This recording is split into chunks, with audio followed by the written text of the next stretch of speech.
महा म्हणजे मोठं, शिव म्हणजे कल्याण, आणि कल्याण करणारी रात्र म्हणजे शिवरात्र. महाशिवरात्र ही वर्षातून एकच दिवस येत असते.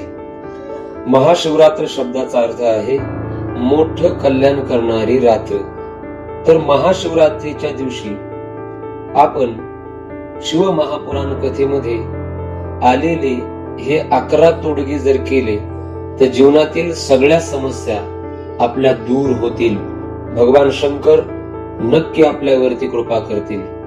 नमस्कार मित्रांनो, मी आज अतिशय महत्वपूर्ण माहिती तुमच्यासाठी घेऊन आलेलो आहे. शिव महापुराण कथेमध्ये स्वतः भगवान शंकराने सर्व समस्येवरील 11 तोडगे सांगितलेले आहेत. त्याचा विचार आपण आज या व्हिडिओच्या माध्यमातून करणार आहोत.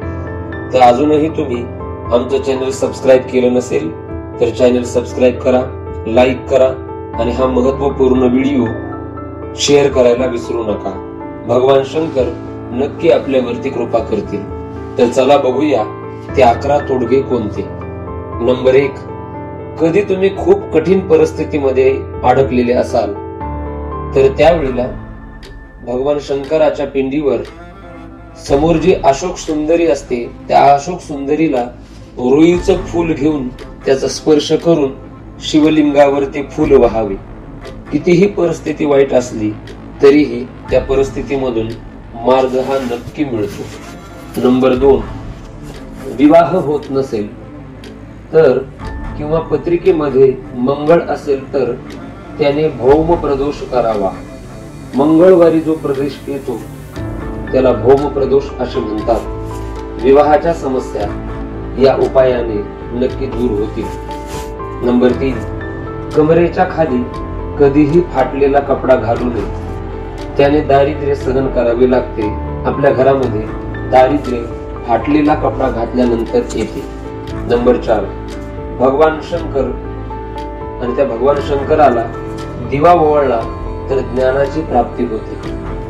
नंबर 5, भगवान शंकराला जर विड्याचे एक पान वाहिले तर भोग संपत्ती आपल्याला नक्की प्राप्त होते.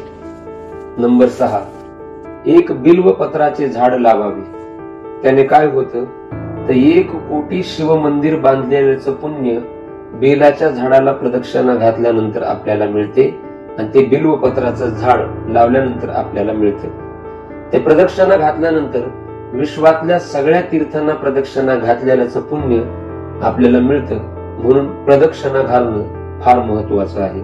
नंबर 7, ज्या लोकांना थायरॉइड आहे त्या लोकांनी 5 द्वादशी दुपारी 12 वाजता द्वादशीच्या दिवशी भगवान शंकराची मुलगी अशोक सुंदरी तिच्या जवळ मधाने ओम जर लिहिला आणि नंतर पितळाच्या पात्रातून महादेवाचा जलाभिषेक जर केला तर त्याचं संपूर्ण तो थायरॉइड निवृत्त होतो. ते जलाभिषेक केल्यानंतर ते तीर्थ आपण घेतलं पाहिजे आणि मग थायरॉइड पासून आपल्याला मुक्ती मिळते. नंबर 8, शत्रूने जर आपल्याला त्रास दिला असेल तर शमी पत्राला गंगा जलाने धुवून ओम नमः शिवाय हा मंत्र 108 वेळेला जपा. शत्रू तुमच्या पुढे नक्की झुकेल. नंबर 9, सर्व समस्या दूर करण्याचं एक साधन सांगितलेलं आहे, सोम प्रदोषाचा उपाय. आणि त्या सोम प्रदोषाच्या उपायाच्या दिवशी सोमवारी जो प्रदोष होतो त्याला सोम प्रदोष म्हणतात. आपण भगवान शंकराला त्या दिवशी दिवा लावायचा, तुपाचा किंवा तेलाचा. तुपाचा दिवा जर लावला तर त्याच्या वाती ह्या उभ्या करायच्या आणि तेलाचा दिवा लावला तर वाती लांब करायच्या. नंबर 10, तब्येत बरी नसेल तर हा खास उपाय भगवान शंकराचा आपण केला पाहिजे. प्रदोषाच्या संध्याकाळी शिव मंदिरामध्ये जाऊन सुके खोबरे भगवान शंकराला अर्पण करावे. नंतर तुमच्या उत्तम आरोग्यासाठी भोलेनाथाची प्रार्थना करावी. त्याने आरोग्यामध्ये सुधारणा होते. नंबर 11, कौटुंबिक जीवनातील अडचण जर आपल्या दूर व्हावी वाटत असेल तर हा उपाय आपण केला पाहिजे. दही आणि मध हे एकत्रित करायचे आणि सोम प्रदोषाच्या दिवशी भगवान शंकराला आपण अर्पण करायचे. सोमप्रदोषाचा व्रताचा जो दिवस असतो त्या दिवशी मात्र हे अर्पण करावं लागते. कौटुंबिक सगळ्या अडचणी या उपायाने आपल्या दूर होतील असे हे 11 तोडगे शिव महापुराण कथेमध्ये आलेले भगवान शंकरांनी स्वतः सांगितलेले आपण या ठिकाणी बघितलेले आहेत.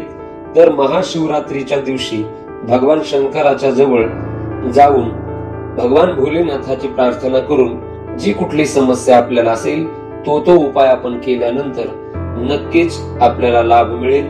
धन्यवाद.